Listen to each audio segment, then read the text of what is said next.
Hello. I'm going to be talking about an Agatha Christie murder mystery, and one in which the perpetrator is getting off scot-free. Very sad. In Agatha Christie, the criminal is always caught and punished in some way, even if it's by accident. But in this occasion, the innocent victim is Agatha Christie herself, and the perpetrator is HarperCollins.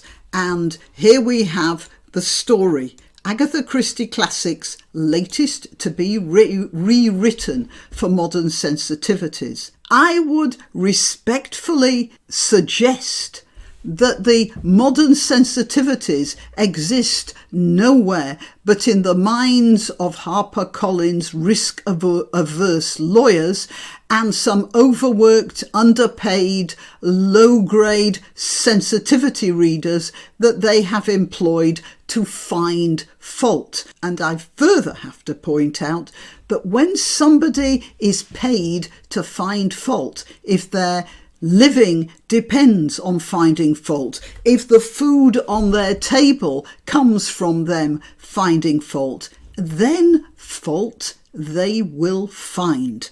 And before I carry on, I'll tell you I'm Granniopteryx. I'm on YouTube, Rumble, BitChute and Minds, also on Twitter as @Granniopteryx, Twitter, Gab and Parler, and it's on those platforms that I let you know when I've uploaded a new video.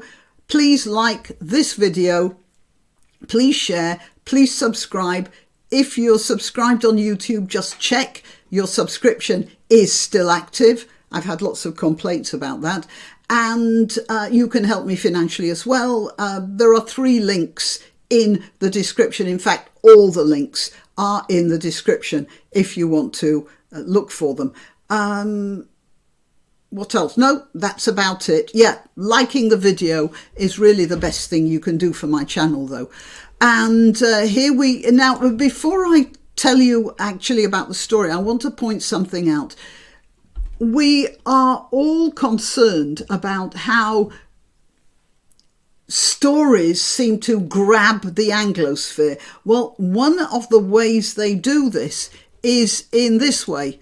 You see this article here, which is in the New Zealand Herald, apart from the lurid photographs, you see that the Telegraph is a little more conservative and all you get is a photograph of Agatha Christie in a tweed suit. So they're using the more lurid book covers, but it's the same story. The headline's a little different, but they do say they got it from the Telegraph, and I've looked at the body of the article and it's the same. It's the same as the other one. And that's possibly one of the reasons why the Anglosphere has been so maddened by all sorts of fashionable ideas, because newspapers reprint. The journalism is just going down the pan, isn't it?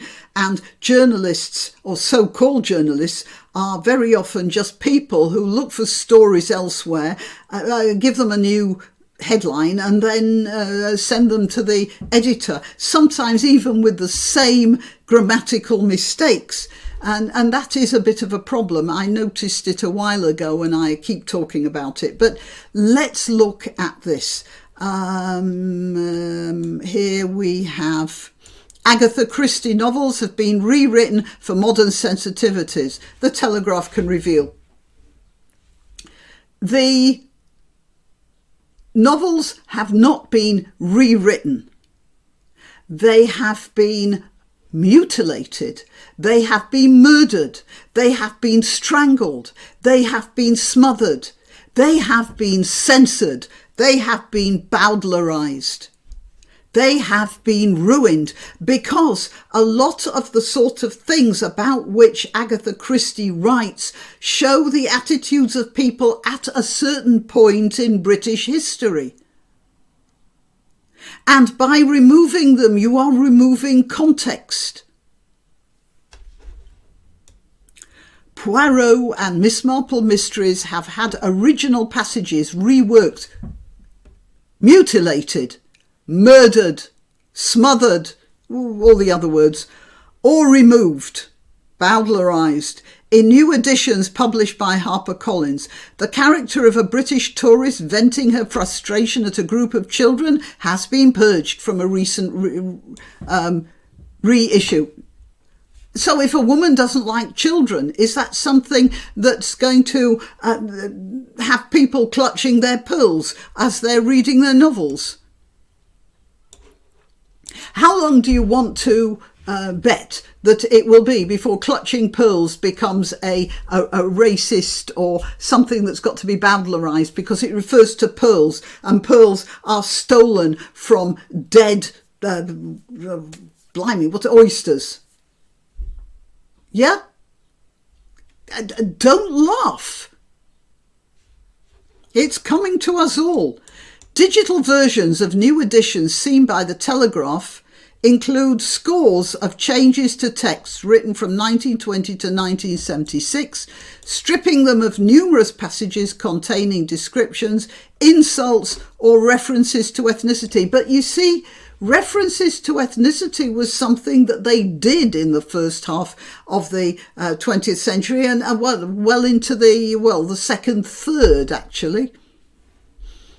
Particularly for characters Christie's protagonists encounter outside the UK. Yeah, because people outside the UK were exotic and different, and Christie was talking about this.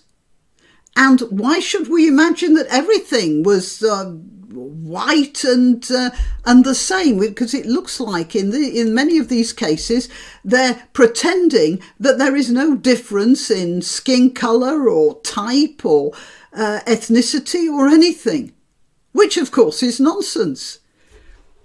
The author's own narration, often through the inner monologue of Miss Jane Marple or Hercule Poirot, has been altered in many instances.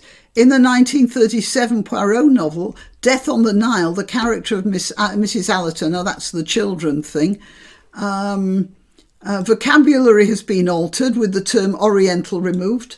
Oriental means somebody from the East.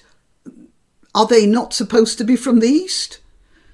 Or like that woman who calls herself Ngozi Fulani, are they all supposed to be originally from Harlesden? Descriptions have been altered, with a black servant originally described as grinning as he understands the need to stay silent about an incident, described as neither black nor smiling but simply as nodding. In a new edition of 1964 Miss Marple novel, A Caribbean Mystery, when the Caribbean was very exotic at the time, the amateur detective's musing that a West Indian hotel worker smiling at her has such lovely white teeth. I mean, what's racist about that? She's actually admiring a physical characteristic of a set of good teeth against a dark skin. I don't see anything wrong with that. And through her eyes, Miss Marple, having come from a little English village where there wouldn't be any Caribbeans living, that would tell you something about her character and her social background.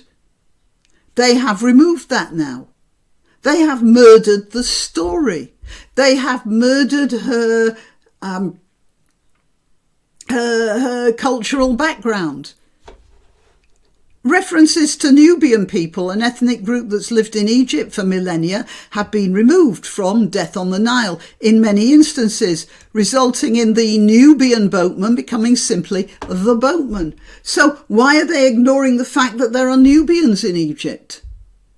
I should have thought that that's a good observation, that Egypt has different groups of African peoples living there.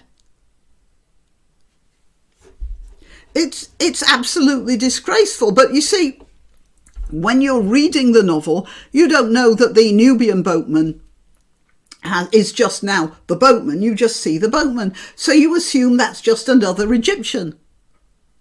That's what you would have in your mind. Instead of seeing that it's a Nubian boatman, which means here we have Egypt with a colourful spectrum of people living and working there. It's actually racist what they're doing here. It is actually racist. Dialogue in Christie's 1920 debut, The Mysterious Affair at Styles, has been altered, so where Poirot once noted that another character is a Jew, of course, he now makes no such comment. Yeah, why shouldn't he make that comment? The fact that there were Jews in England and they were a minority, and possibly a slightly exotic minority, surely that's all to the good. I know that character, and he's not a bad guy. He's just a little bit different from everybody else. Surely that's what our diverse society is supposed to celebrate. They are murdering these novels. Well, I've told you who the murderer is. Now, what punishment can we have for them? Nothing, because they are powerful and they can print what they like. And I don't see, we may know that there's a difference, but in 50 years' time, nobody will. They'll read that, they won't see it. They won't even realise it's been murdered, bowdlerised, smothered, strangled, whatever you like to say. But of course, that is possibly before they've completely rewritten the stories, because Christie refers to men and women occasionally, and has left the other 73 genders unrecognised. All right, well, yeah, that's it. Till next time. Why not treat yourself or a favoured relative or friend to these magnificent examples of merch?